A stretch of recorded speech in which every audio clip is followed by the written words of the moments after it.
All right. Okay. We are live on YouTube. I'm on a few minutes early because I was having issues. I'm having issues with my computer, and I just needed to make sure that it would work properly. Um, so hey y'all. Hey. How are you doing today? Hey. How are you doing today? Hey. At least you're here. Oh no. All right.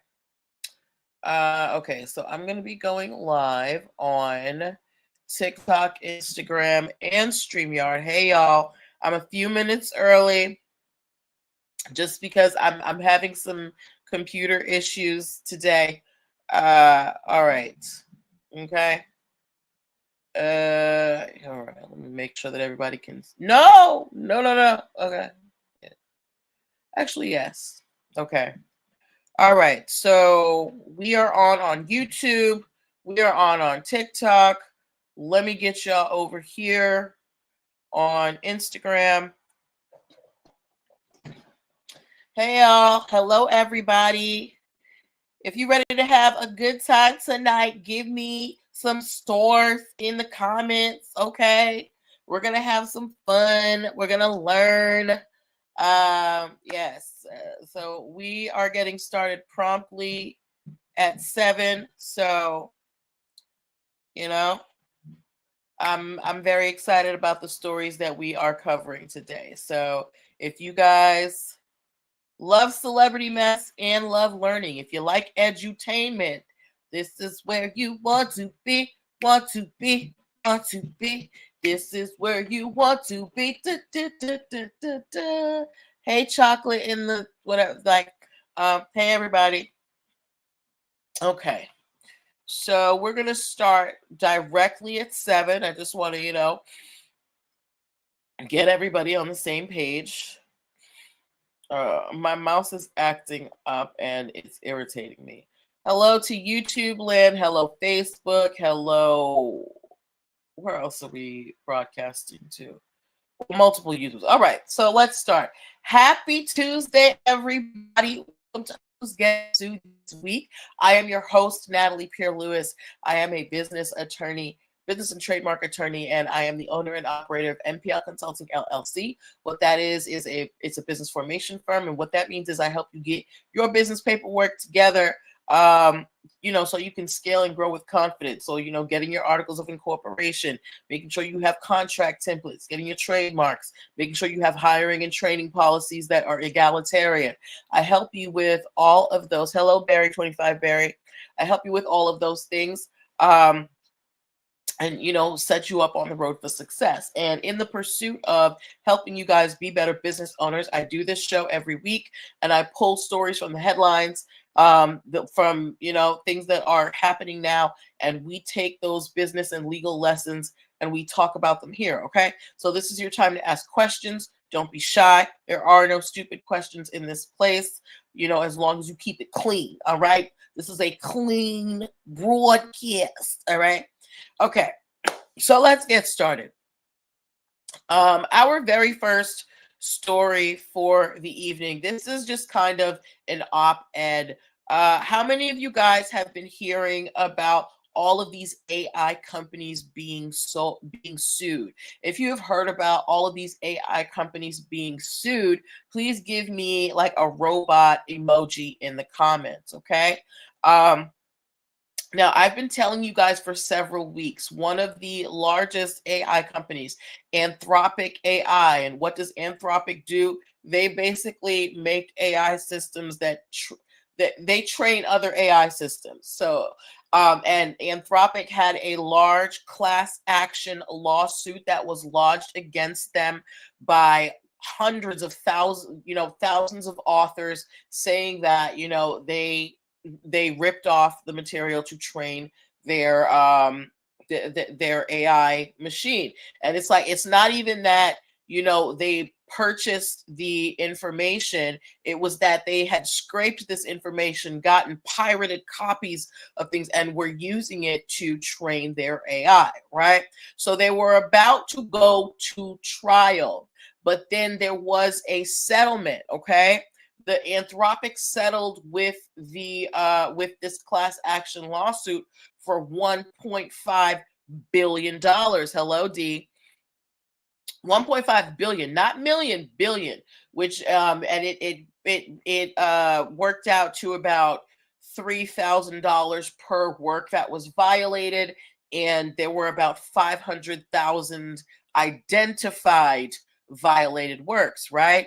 But here's the thing: the judge who was presiding, or who was going to preside over this case, when they came to him and said, "Hey, judge, we figured it all out. Anthropic said they're going to drop a billy and we're done." The judge said, "Oh, no, no, no, no, no, no. Anthropic is trying, they are planning to pay for those that they have identified. But what about those works that weren't identified? What are the systems that you're going to put in place to make sure that each and every author whose work was violated gets their recompense," right? So Anthropic has to go back to the draw board. They have to figure out a way of how are they going to identify every person who they violated in training their AI, right? So, and the thing is, you might say 1.5 billion. Yes, it is worth it to these AI companies to settle even with these billion-dollar awards. Why? Because they can write them off as losses. Okay, so if you instead of being judged, that this is what you call it, like a punishment from the court, if they settle with all of the people whose copyrights they violated, they can just write it off as a business loss. But the judge is like, no, no, no, no, no. Even if you want to settle, I need to make sure that everybody who has been violated is going to get their just due. So the judge sent them back to the drawing board. But understand that these AI companies, they want to settle because they can write it off. Okay. So and usually when they do these settlements, they also make you sign like some airtight agreement that you can't talk about how they stole your stuff. And I feel like this judge is very anti-AI and is like, nah, bro, this ain't what we doing on today. So good luck to everybody involved in that. Okay, our next story. Do we have any Prince fans in the audience? Do we have any Prince fans in the audience? If we have Prince fans in the audience, please give me a purple umbrella emoji. Okay. A few. Come on. All right. You know what? I can't do the freaking. You're getting on my nerves. All right. Okay. I'm going to have to put these pictures in later. What? Okay. Y'all, my computer is really like testing my nerves right now. Okay. So, our next story. Thank you, D, for the purple emoji. Conjure, is that your substitute for the purple umbrella? Okay, all right. So a couple of weeks ago, I told you guys about Apollonia suing Prince's estate because Prince's estate was trying to trademark her name. And Apollonia, who we all know from the Purple Rain movie, she's been performing over the last few decades using that name, Apollonia, as her stage name, right? So she sued the estate. The estate said, hold on. If my computer would cooperate. Hello. Hold on. Oh God, oh God, oh God, oh God. Hold on, guys. Please bear with me. I'm having technical issues and it's taking me a bit of time to resolve them. Okay. Oh, come on. Oh, okay. All right. Okay. You know what? Hold on. Please be patient, guys. All right. There we go. So, Apollonia sued Paisley Park for attempting to cancel her trademark. So it wasn't even just that, they were trying to trademark the name. They were trying to get her trademark canceled, right? So then she was like, well, what's up? Like, Prince had no problem with me using the name to, further my career. Now, the people from Paisley Park, which is his estate, they have responded and they said we never told her that she couldn't use the name. What did they say? Oh, come on. Come on. Are you freaking kidding me? Guys, please bear with me. And this is why sometimes paper is better than all of our gadgets and thingamabobs. Okay. Ugh. Can you just go? Okay. So again, Apollonia is, she's using her name to make money. The estate tries to trademark the name Apollonia and then tries to get her trademark canceled. So she sues the estate and says, what do you think you're doing? The estate says, we never told Apollonia to stop using her name, and we never said that, we never objected to her using it. What they are saying is that her trademark was already canceled when they tried to trademark it. And they also said that when Apollonia was trademarking her name, it was a very chaotic time in Prince's life. And they don't know if he was in his right mind when he said that Apollonia, could use her own name, it's her actual middle name, if she could use it to make money. Does that make sense to y'all? Does that make any sense to y'all? So they're basically saying that Apollonia, who he worked with so many years ago, that when she trademarked her name to go, make money on her own, that Prince, it was stuff going on in Prince's life and he couldn't really, agree to her using the name. What do you think about that? How many of you guys think that Apollonia took advantage of Prince by trying to use her own middle name to make money? He used her real name in the movie. Why do you think the estate is trying to go after the Apollonia name?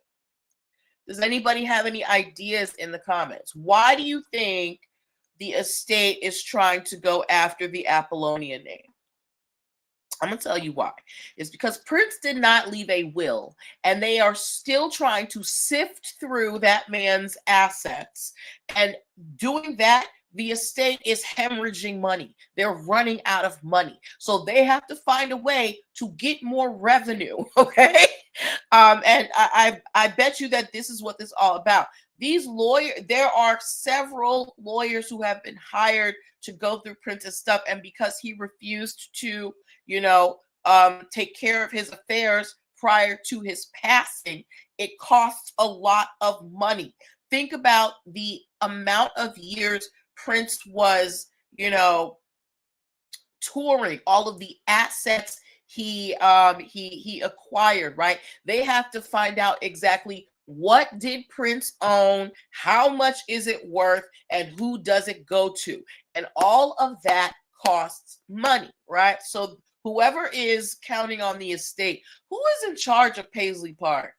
Does because I know that when Prince died, siblings were popping out the woodwork, but we could probably assume that some type of relative is taking care of Prince's estate, and it runs them a pretty penny. But now they're seeing, oh, these legal bills, they are stacking up. We got to find a way to get some money. Let's go back and try and run some trademarks and sell some merch.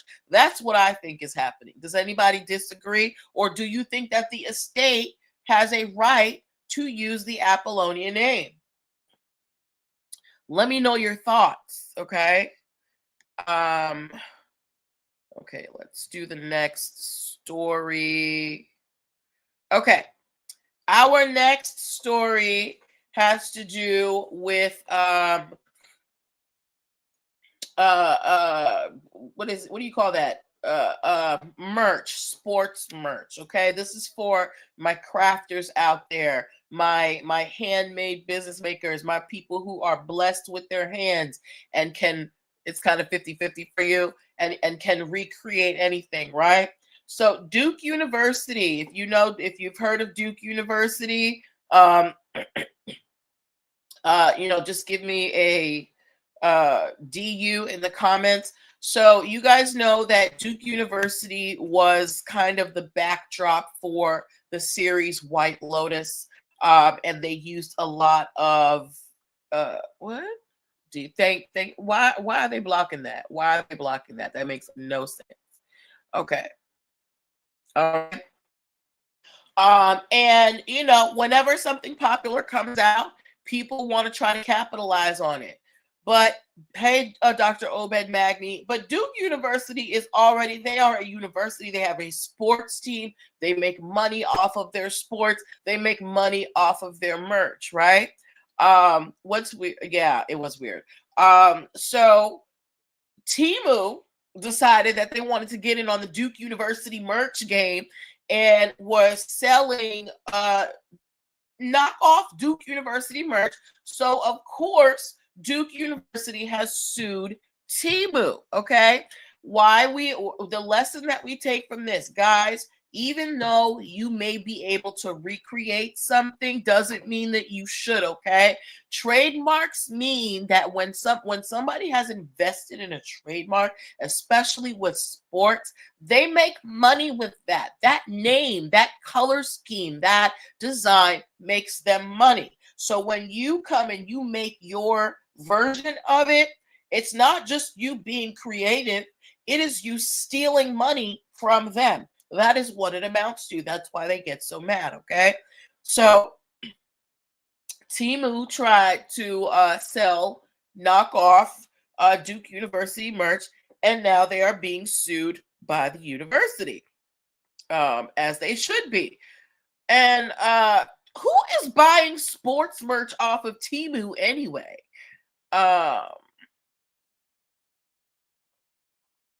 Who is buying sports merch off of Temu? That's what I want to know. And then because you have this fake merch going around, that can kind of dilute the value of the jerseys out there. So Duke University, they're saying it dilutes our brand. It misleads consumers, because what if somebody's on Temu and they're like, Duke University is selling their jerseys on Temu now? What happened? Did they lose their endowment? Right? And then if you buy it and it's of poor quality and you think it's a genuine Duke University jersey, although if you're buying a Duke University jersey off of Temu, I highly doubt that you think it is that it is a genuine a jersey, right? But either way, it dilutes the brand. So that's why my makers out here, you shouldn't be reproducing these trademarked trademarked designs and things like that. Okay, and then on the flip side for that, you guys, when you have your brands, you should be trademarking those as well, because the market, the barrier to business is very low. Anybody can jump on the screen, jump on with a social media account and, you know, a Cash App or a PayPal and say they're running a business or whatever, right? But for you to really claim your territory out in these business streets, having your trademark together is very important. Hello, I am Nia Love. Okay. Ooh. All right. Next story that we are talking about. How many of you guys know the producer Calvin Harris?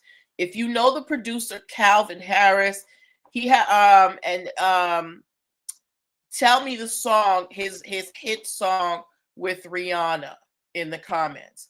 If you know the hit producer Calvin Harris, tell me the name of his hit song with Rihanna. Okay? Now, Calvin Harris is a very famous producer, right? Has toured all over the world, is, you know, probably very, very rich. But when you are managing a lot of wealth, it's important that one, you have the right team around you, and two, that you know what's going on in your business. How many of you on here remember seeing the stories of Pinky, the founder of Slutty Vegan, losing control of her business for a while? I think she lost a location. She had to file bankruptcy because she did not keep track of the yes, it is. Yeah. Love in a hopeless place. Na, na, na, na, na, na, gotta let it go. Sorry, I got lost. But yes, so Calvin Harris, he got money, right? But when you have all that money, you gotta have somebody, you know, helping you maintain it so you don't get lost, right? And again, like I said, when you are managing large amounts of funds, you want to make sure that you have a team that you can trust, and a team, and you also want to know what's going on in your business. Hold on, because my computer is trying to embarrass me right now. Guys, hold on. Why is my voice so scratchy? Okay, hold on. Actually, no. Let's no. We can continue. I just gotta look for it.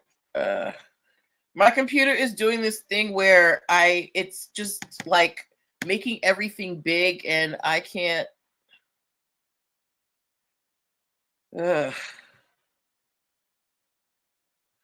I need somebody to help me with my computer. Okay. So, like I said, Calvin Harris, big time producer, millions of dollars. Guess what? He is suing his financial advisor for $22.5 million.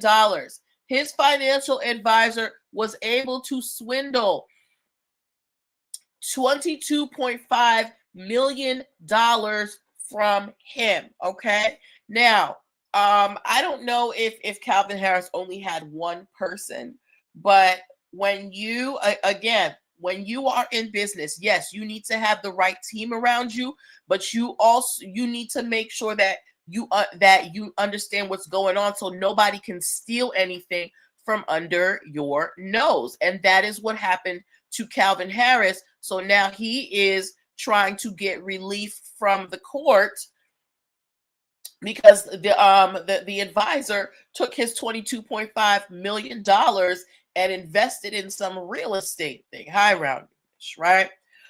So while, yes, as you grow, you're going to hire people to take care of your books and make sure the taxes are paid, but it is not something that you want to leave completely in someone else's hands. You want to go over your own books yourself, make sure nobody's stealing money from you, make sure nobody's cooking the books, so you don't get in trouble. Another issue. There was you guys have heard of that liquor Uncle Nearest. So the lady who owns the brand's Uncle Nearest, right? They had got a loan from a bank, and to secure the loan, they were supposed to have $100 million of $100 million worth of inventory on hand, right? Their accountant at the time said that they had it, provided all the paperwork. The owner of Uncle Nearest, the woman, she found out later that the accountant lied and that they didn't. So she fired the accountant. She reported it to the bank, but the bank is still trying to say that she defaulted on her loan. Okay. So again, this is why when you're getting into those millions, those high amounts, you probably want a team of advisors, because sometimes people, they get tempted. They're seeing all them zeros and they're like, let me just slip a couple in my pocket, okay?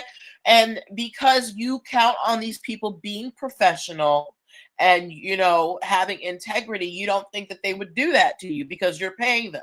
But people are greedy. So in your business, even if you delegate certain tasks to other entities, you still need to understand what's going on in that section. Okay. All right. Before we move on to our next stories, you're watching Who's Getting Sued This Week. I am your host, Natalie Pierre Lewis.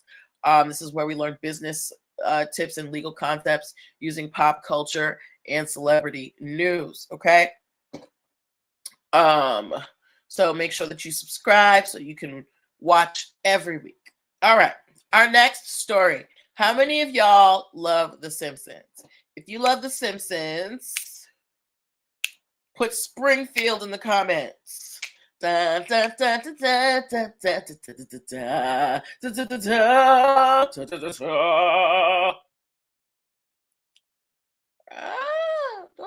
to me. Don't do it to me, baby. Don't do it to me, baby. All right. Yes, Springfield. Okay. So here is the issue. People love The Simpsons. The Simpsons have been around for I don't know how many, like what's come on, yo.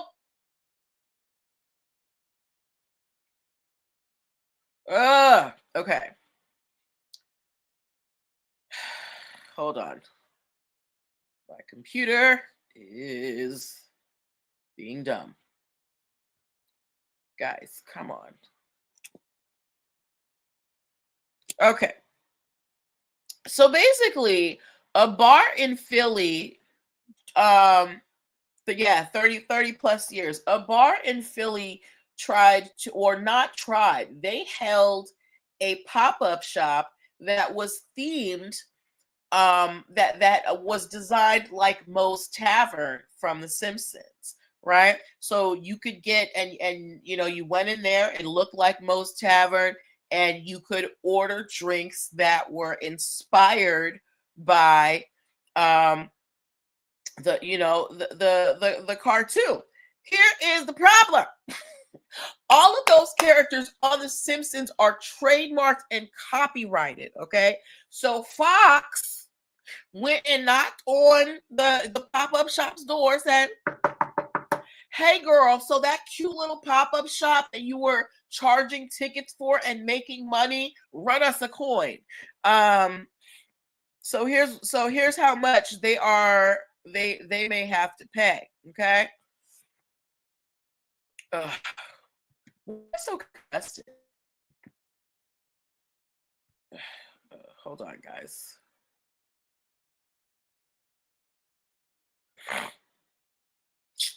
Are you kidding? All right.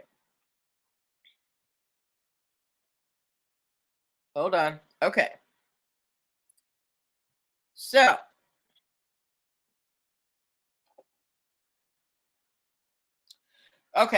So they ran a pop-up shop based on Moe's Tavern. You could order Duff beer.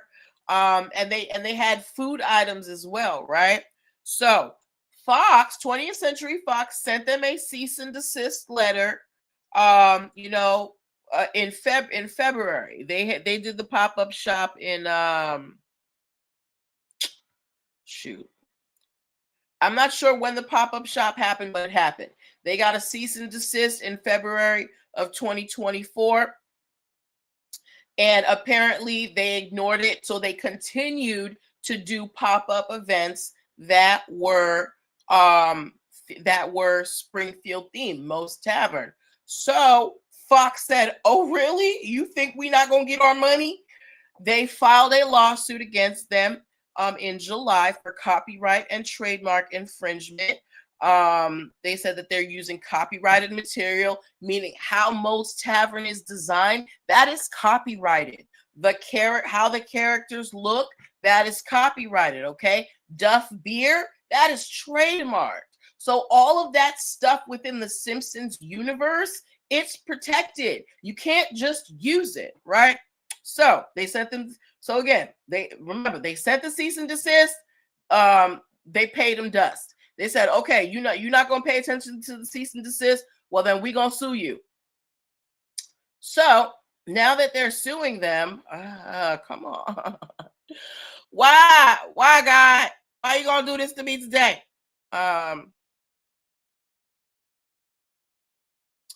Okay, so again, so they filed a lawsuit. Here's where they messed up.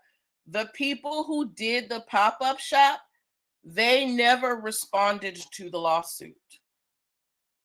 They never responded. The court was like, "Hey girl, you got to come answer this," and they did not come to the door. They never showed up in court. So what do you think happens when you do not respond to a lawsuit?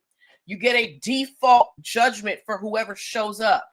So because Fox, the representative for Fox, because they pay their lawyers very well, they sent all the paperwork, and because those people who ran the pop-up shop did not even bother to respond, let alone show up for the trial, there was a default judgment granted to Fox, and those people who ran the pop-up shop have been ordered to pay $1.26 million. $1.26 million because you didn't want to open the mail, because you didn't want to show up in court. Guys, it's not a game out here with this intellectual property, okay? Now, listen, they're going to find these gentlemen or whoever did this. They're definitely going to find them. But I'm going to break down for you how they came to that number, okay? So they charged them $30,000 for each act of copyright infringement, $100,000 for each act of trademark infringement, and $5,000 for cyber squatting, because they got domain names for these pop-ups and were using like Moe's Tavern and things like that. Again, these are protected names, okay?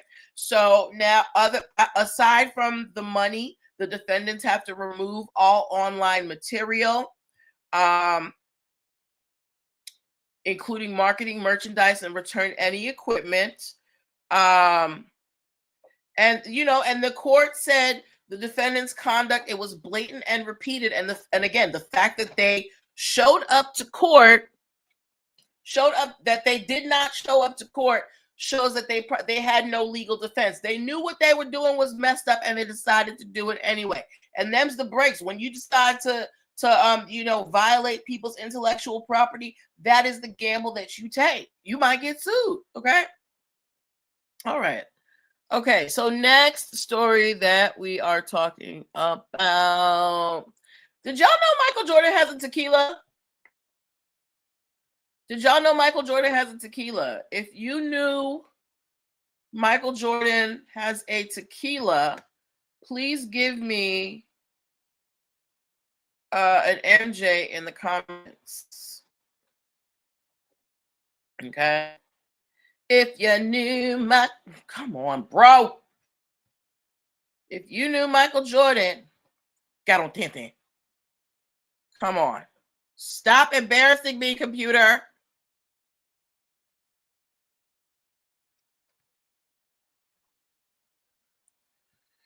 Okay. Well, he does. And if I could get this thing to cooperate, come on, let's go. Thank you guys for being hanging in here with me with my what you call that? Here we go. Technical difficulties. Okay. So again, so Michael Jordan has a tequila company. It is called Cincoro Tequila. Cincoro. Has anybody heard of Cincoro Tequila? I've had his tequila a couple times. If you have anybody heard of Cincoro Tequila? Okay. Now, because it's Michael Jordan, okay, it's supposed to be a very, high class, super pure tequila. They claim that the tequila is made with 100% blue Weber agave, okay? But when this consumer tested the tequila, they found other forms of ethanol, meaning other forms of alcohol in there that were derived from other sources like sugarcane. Okay. Now, consumers have been paying a premium price because they were told that this is a 100% pure blue Weber agave tequila. And now you telling me that you got, I don't know, Taka vodka in there in the bottle, and I'm paying however much for it. So there is a lawsuit now. It's actually a class action lawsuit for this liquor, and Michael Jordan gonna have some explaining to do. What happened? Why is there other forms of alcohol in this when you claim that it's 100% blue agave, right? So that is misleading your customer. That is false advertising. You told us that this was 100% blue Weber agave, and we're finding out that you got some cheap stuff in here. Okay, sugarcane, alcohol, Everclear, whatever you want to put in it. So a lot of tequila brands have been flagged for fraudulent ingredients. I remember around here, we have a shop around here. They're closed now, but it was TikTok Liquors, and they got busted big time because they were taking all the high-end liquor and they were changing it out the bottles with cheap liquor, but still charging you the high-end price. They are no longer in business. Okay. So yes, so there is a class action lawsuit against Cincoro Tequila, of which Michael Jordan is part owner, for false advertising. Okay, now think about that. Cincoro Tequila, it's supposed to be this high class tequila. The name is supposed to come, with class. It's supposed to be expensive, make you feel like you're rich. And then I'm finding out that it's some cheap liquor in this. I could have got this down at ABC Liquors for $23.99. So yes. Now the liquor brand, they are denying all of the allegations. They're saying that it's you remember TikTok? Yes. They say that it's 100% agave.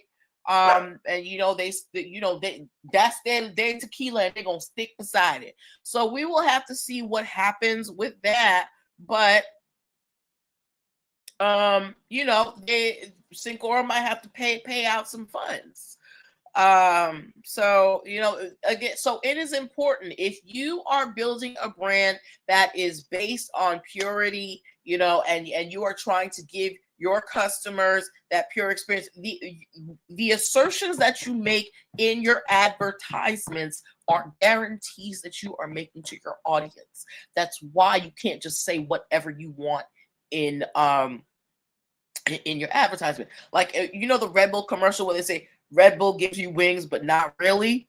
Because it's like, what if somebody said, well, I took Red Bull and, I thought it was going to give me wings, and I tried to fly off, the high rise, and now I got 2 broken legs. You told me it was going to give me wings. Now, of course, that is a very, extreme situation, but, it's kind of just so that I can illustrate why false advertisement, is not good. Okay. All right. So, good luck to Mr. Jordan. Let's see. Our next story of the evening. Do we have any Bad Bunny fans in the house? Baboni. I don't know any of his songs, but I find his shenanigans interesting. We got any Bad Bunny fans? Bad Bunny fans. Bad Bunny fans. Okay, hold on. So, here we go. Here we go. Here we go. One more time. Everybody's feeling fine. Here we go. Okay. So, you love him, Conjure? Well, did you know that somebody's trying to sue him for $1 million? This old man is trying to sue Bad Bunny for $1 million because he said that Bad Bunny turned his house into a viral icon without his permission. Okay. So, a gentleman by the name of Roman Carrasco Delgado. He is an 84-year-old gentleman. He lives in Puerto Rico. He is suing Bad Bunny along with his companies because he said that, here's what he said. Hold on. Come on. Work with me. He said that his house, which was featured in Bad Bunny's short film. He had a short film called Debí Tirar Más Fotos.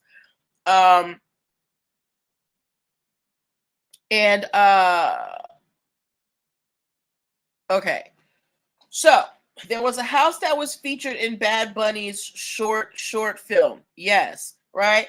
And because he liked the house so much, he replicated the house for his tour. So now the house has become kind of this viral sensation, but now the owner of the house is suing Bad Bunny because he's saying that, this is what he said. He said that he has been caused emotional distress caused by loss of privacy, daily traffic of visitors and tourists, and negative attention from social media. So basically, people keep showing up at his house, and he don't like it. And then he said he did not understand the contracts that he signed because they were delivered digitally without his full understanding. So he said he did not read. He could not read. He couldn't read the contracts, and he signed, without knowing what he was signing. You're 84, sir.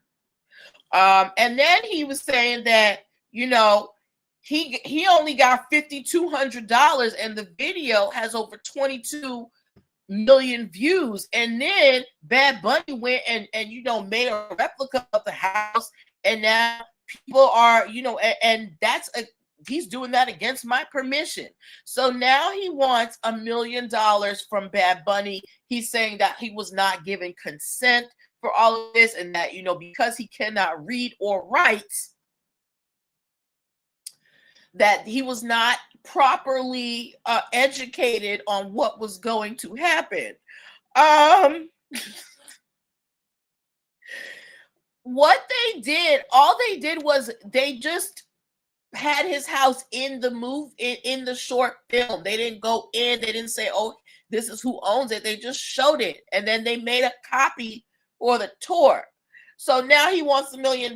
So do y'all think he really is feeling emotional distress, or is he just feeling kind of salty because he's like, Bad Bunny got mad money and all I got was $5,200? What do you think is the motivation behind this? Because, sir, I don't believe that you're 84 here. You don't know how to read or write, but you were able to sign multiple contracts and you were fine with the $5,200. But now that you realize who Bad Bunny is, you suing for $1 million, sir. Anyway, I hope Bad Bunny wins. Because what is this? Sir, you do not have, like, granted, there are limits to, how people can film your properties, but you cannot prevent somebody from making art. Like, get over yourself. But good luck to everybody involved. What time is it? 7:43? Have we gone over everything?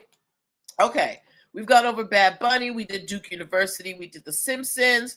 We did Anthropic. We did Michael Jordan. Hi, Simply Extraordinary. We did Apollonia. Am I missing anybody?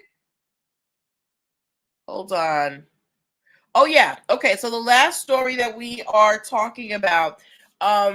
So basically, how many my people who do AI out here, how many of you guys use Midjourney? If you use Midjourney, please give me an M in the comments, okay?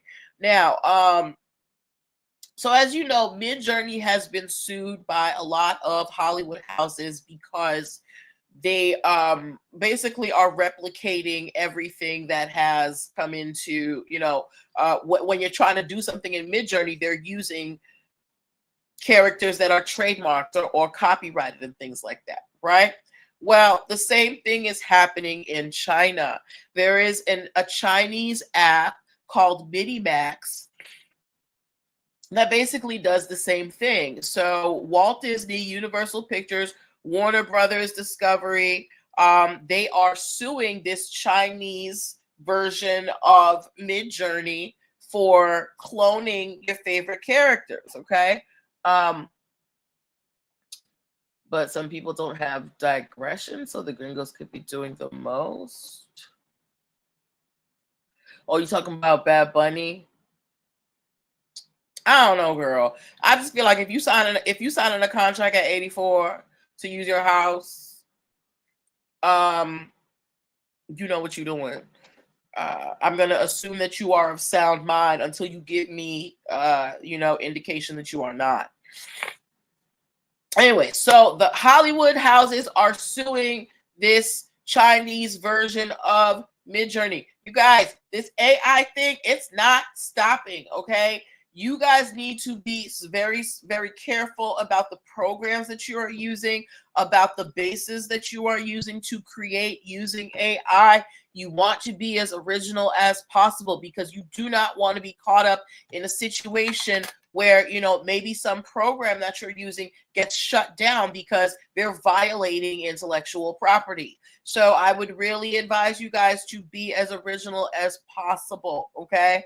Yes, you may have the gift of replication, but it's always best to be original, okay? So those were all the stories that I wanted to share with you. We still have a few minutes. If you guys have any questions that you want to ask me about business, about trademarks, about copyrights, about any of the stories that we covered tonight, now is your time to do so. I can do so for about 10 minutes. And then I got to hit the road because your girl's got appointments. But yes, do we have any questions on anything that we talked about tonight, or even just a general question that you have about business? Let me know. I can bring you up here, or you can just type it in the comments. Okay.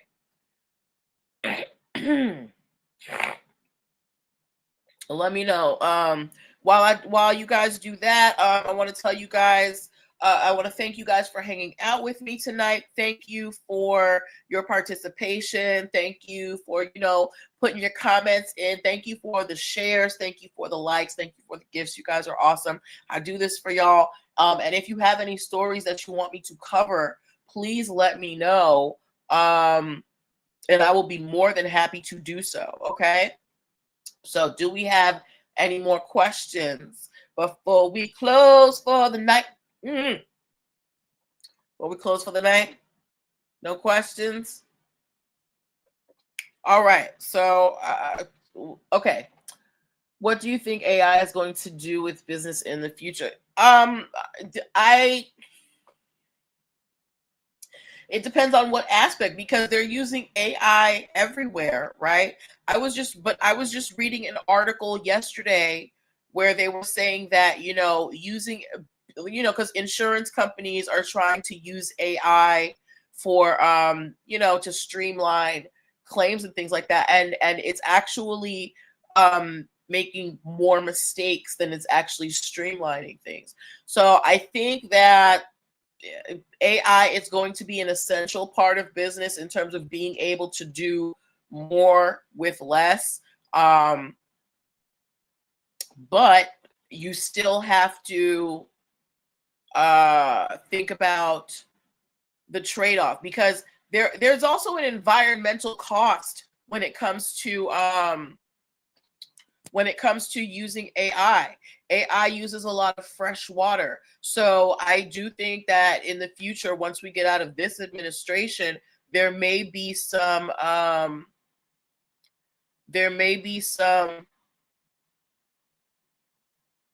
you watched. Hey, I'm glad, Ricky Wong, thank you.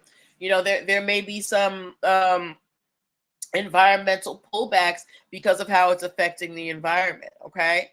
But we can't know how it's going to affect business, because if it's going to affect business laws, the courts are they're not proactive. They wait for the thing to happen, and then they make a very narrow decision because they don't want to just make a bright line rule and then something comes and messes it all up. Okay, so we just have to wait and see what the courts do, and that's how we're going to know where it's headed to.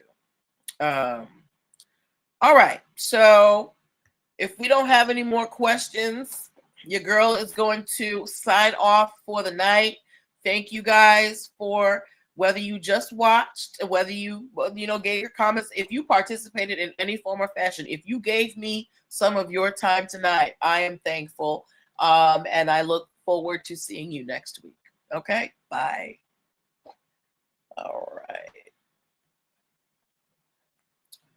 And now, and share, and stream, and the stream, and the stream.